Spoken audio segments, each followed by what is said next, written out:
And welcome back, family, to Marriage or Hell Nah. Happy Monday out there, fellas. I got a story to kick off this Monday that I really don't even know how to explain. And the only thing I thought I could do is bring it to the community. Fellas, this story involves a young woman who is basically holding a grudge against her father. And if you live in the United States, you are already seeing the effects of how important it is to have a father in your life. But in this story, we are going to learn the selfish habits of a young woman who is resentful, but also it's going to be a cautionary tale for some of you young men out there. Without further ado, let's get into this morning's story time. Shout out to all my day one subscribers and everybody who's new to the platform. I really appreciate all the love. And if you haven't subscribed yet, feel free to hit that subscribe button. Let's get it, fellas.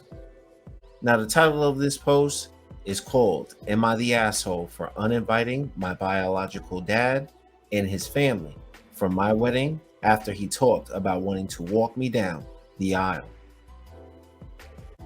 And fellas, in this story, I'm gonna need your help because last time I checked, this is one of the most important things a young woman can have in her life. On her wedding day, for the man who has provided for her whole life, sheltered her, put her through school, got her to the point that she's even able to marry. And for a young woman to say, I don't want this opportunity, I think it's rather selfish. But let me know if I'm wrong. And if you stay around to the end of the video, I'll give you some personal experience that I have in this matter. She starts off, my mom passed away when I was 14. My biological dad, who she calls BD, married his new wife, Jane, probably a fair partner, now that I reflect back on their relationship as an adult. Less than a few months after my mom passed, biological dad brought Jane and her kids to my mom's funeral. After biological dad and Jane got married, biological dad treated Jane's 3 kids like his own, basically pushing me aside. Something he did often was tell me, oh, can you hold this? While passing me a present he brought for one of my step siblings. He would smirk at me and say something like, nice, isn't it? Perhaps if you got an A on your math test, done a better job at cleaning the house, I might have gotten you one too. I also want to note that biological dad and Jane expected perfect grades and consistent chores from me, while my step siblings were just encouraged to try their best and had no chores. I left and went to go live with my grandmother after a few years because I was in such a bad place mentally from living with my biological dad and Jane. So I'm gonna take a quick pause right here. So obviously, this is a woman that is really young, a young woman as she's really reflecting on this. She doesn't sound to really be at the age of 30. I would say that she's probably in her early 20s now. But also, it's fair to note that she experienced something that was tragic, the loss of her mother at the age of 14. I want you guys to notice the resentment that she holds towards her father and her father's new wife.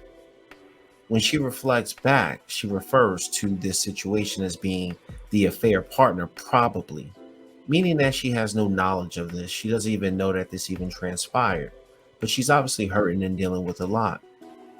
But then also the father asked her to do certain things and try to give her the best grades possible, maybe pushing her a little bit too far.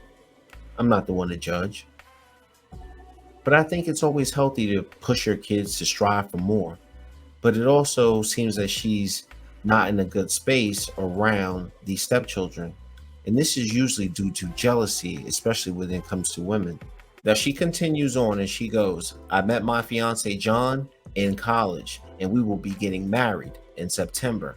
I am extremely close with my family-in-law as they basically have adopted me. I am especially close with John's parents. I have barely kept in contact with my biological dad and just about no contact with Jane and my step siblings. Biological dad emailed me saying that he wanted to show up to my wedding 2 days or the day before because he expected to walk me down the aisle. I told him my father-in-law was walking me down the aisle. Biological dad responded, "Come on, you must be joking, right?" And started getting really aggressive and started saying stuff like he gave me a life and provided for me for 17 years. So this honor is his right. I responded to biological dad that he lost his honor when he threw me aside for his new wife and kids, and he's lucky I haven't gone no contact with him. Biological dad continued and tried to argue how it was his right and acting like my decision to make my father-in-law take me down the aisle was some temper tantrum. I told biological dad that if he could not act civil and stop making my day about himself, he and his new family are no longer invited to the wedding. I also have blocked his email and plan to keep him blocked for a while. Friends and family of my biological dad and Jane are reaching out to tell me how heartbroken my biological dad is that I'm not letting him walk me down the aisle because he is never going to get the opportunity to walk his daughter down the aisle again, and I'm going overkill to ban them. They're also saying how I look just like my mother, so it's probably hard being reminded of his wife when he looked at me, and that's why he was distant after marrying Jane. I told them none of these excuses are good, plus it's my wedding and I can do as I want.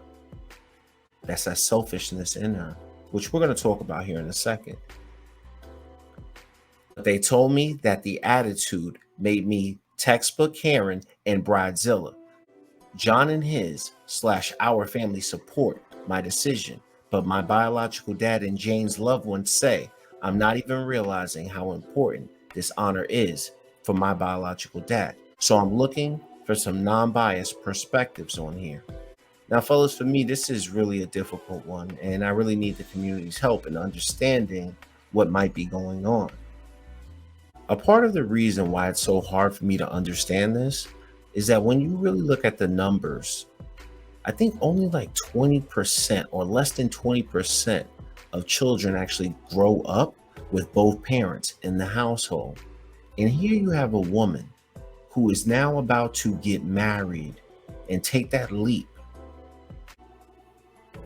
But she doesn't want to have the man in her life that provided for her and took care of her for 17 years, as she stated, due to an emotional decision that she's going through.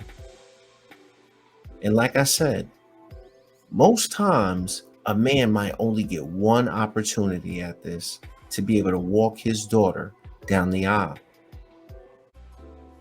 Now, before I go into this a little further, let's get into the comments to hear what some other ladies had to say.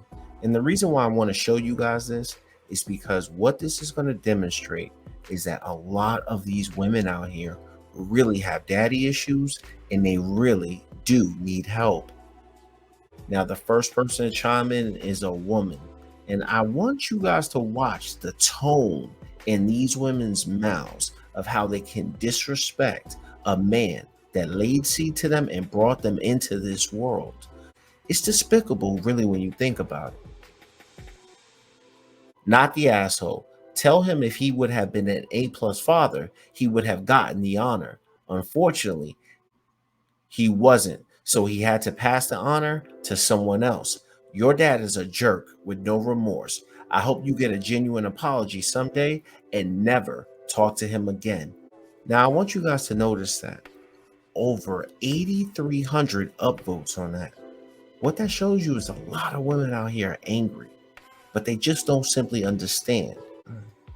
Now, the second woman chimes in, and I think she's being a little, disingenuous and a little bit rude, in my personal opinion. I don't really have a problem with parents pushing their children to do better.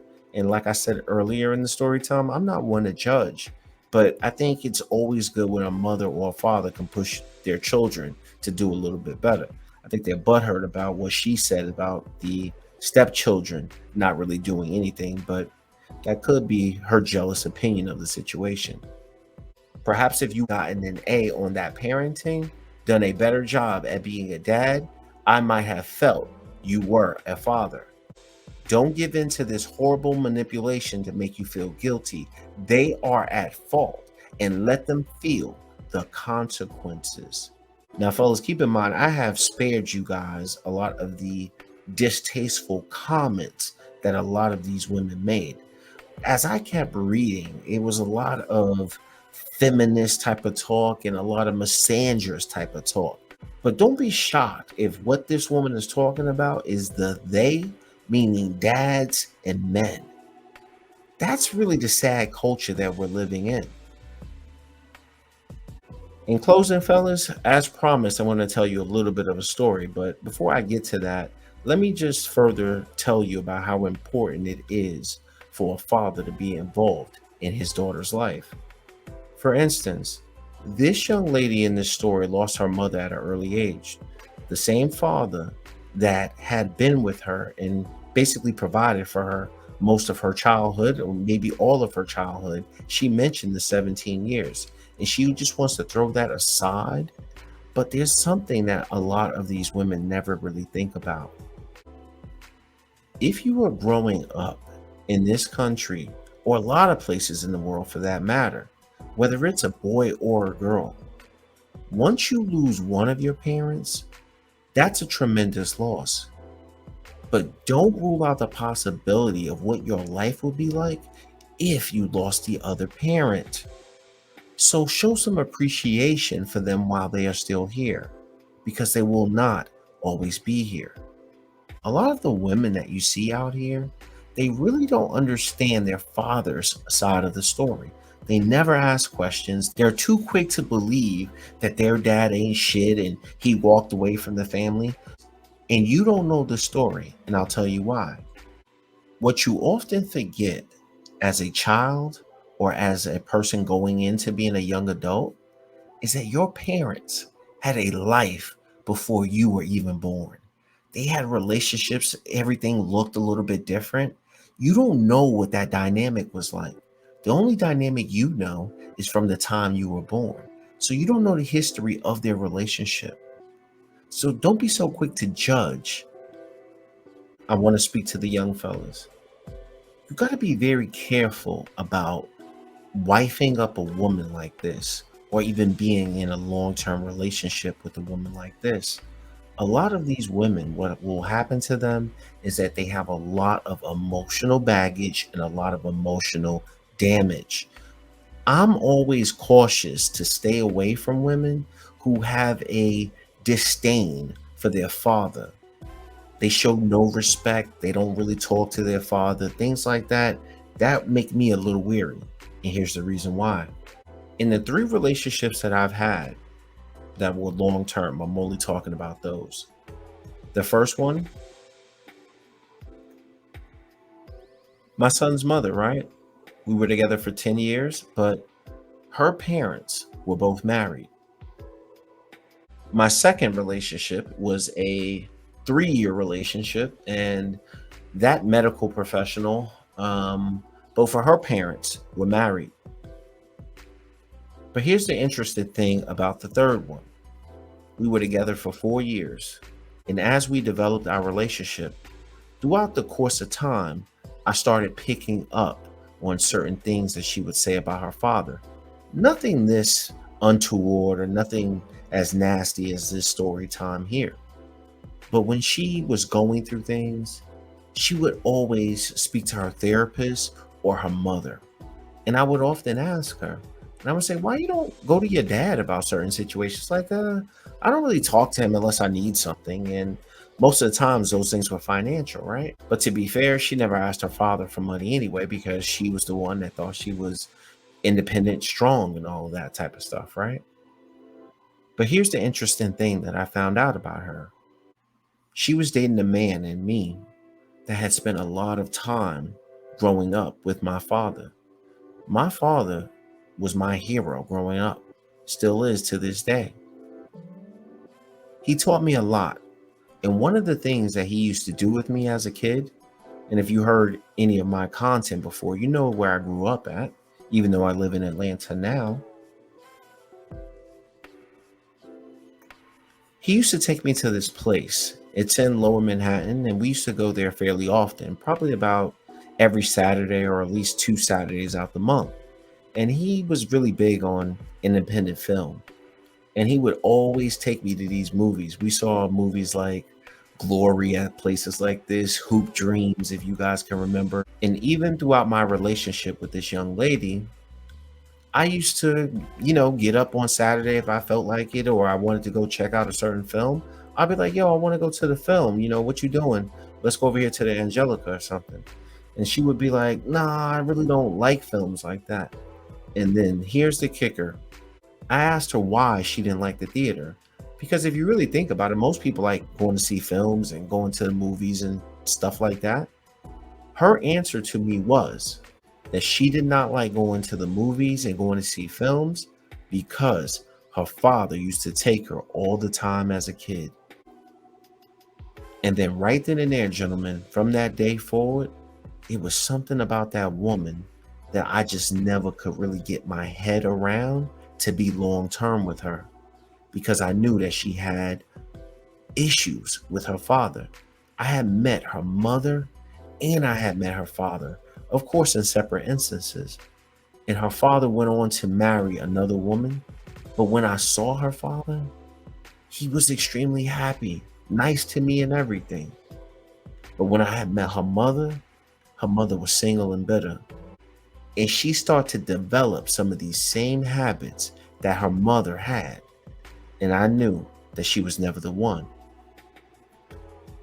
Now, I want to turn this last point over to the young man whose name is John in this story, who thinks it's a good idea to marry this woman. If I were you, I would pump the brakes on this woman. And the reason why is, one thing that you will come to find out is that these type of women, they tend to exhibit selfish characteristics, unhealthy characteristics towards men because they don't have a healthy relationship with their fathers. They don't know what it is to really appreciate a man.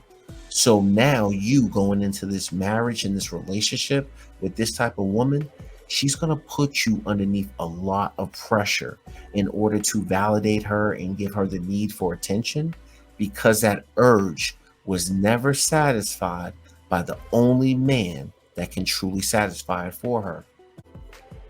And that is her father.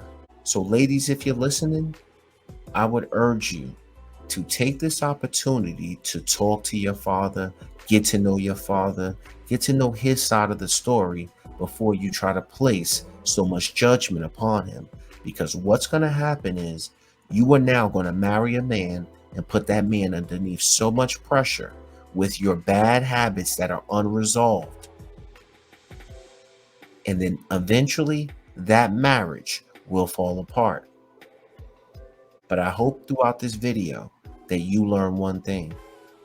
This is another indication of why fathers are so important in lives, because you only get one shot at having a biological father, and that experience of talking with him, living with him, being around him, and learning from him. I'm out.